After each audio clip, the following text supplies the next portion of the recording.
Hey guys, welcome to Quick Tips, where I tell quick mage hints and tricks faster than these dots and missiles tick.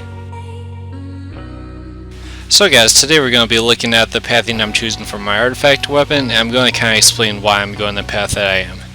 So first off here, the main golden dragon ability I want to go for is the rule of threes.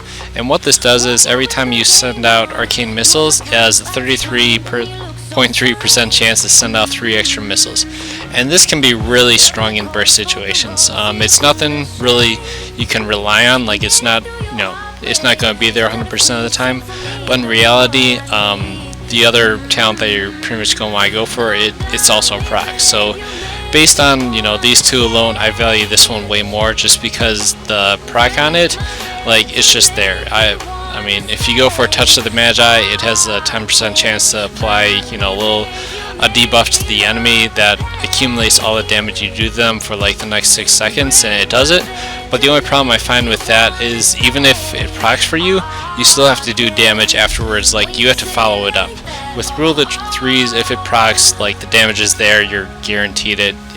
It doesn't rely on you doing anything after it, and it can be really strong burst if you get a few missile procs lined up. And if 2 out of 3 of them proc, that's going to be a lot of extra damage. If each missile is taken for about 60k, that's essentially about 360k damage worth, which is way more than you're going to be getting from Touch the Magi, even on a good one. Other than that, I like to go for Aegwyn's Imperative, which is basically the buff to the duration on Arcane Power and the Ice Barrier buff by 100%. I value that over pretty much the displacement buff you get over here. Right here, Aegwyn's Fury, I mean, 2% increased damage on your missiles isn't really that great compared to, extra 4 seconds on your Arcane Power, or actually extra 3 seconds. After that, you're going to want to just follow this around. I'm not going for up here Aegwyn's Wrath and the final golden dragon ability, Arcane Rebound, simply because AoE isn't really important in PvP. We're not doing a lot of spread damage as Arcane, so this is pretty much a pure PvE talent and isn't really going to help us much in areas going for the kill.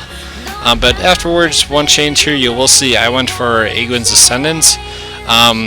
You won't really ever need this in PvP. Like, it's nothing really, it's not a whole lot of damage to write home about. I just went for it just because I am a PvEer also, so it's really handy for those situations. But if you're not PvEing, then you can pretty much skip this and just put your 3 talents in there and go right to the AoE slow. Then yeah, after this, just head over to the right, get your Torrential Barrage, and then you can go for your displacement buff, and then go for Touch of the Magi. So that's basically my reasoning behind the artifact talent, guys, and I hope this helped you out in one way or another. And yeah, from there on, it doesn't really matter where you go, you just kind of pick up the rest of the buffs. Some of them are pretty obvious that you don't need, like the Arcane Explosion Radius. That's not really needed. You could almost, after you get this Golden Dragon ability, you could go up here to get your increased crit chance and just go for all those little buffs. But from that point on, it doesn't really matter as long as you get these 2 abilities along with the little buffs around them. So yeah, I hope that helped you guys out, and until next time, this is Spart out.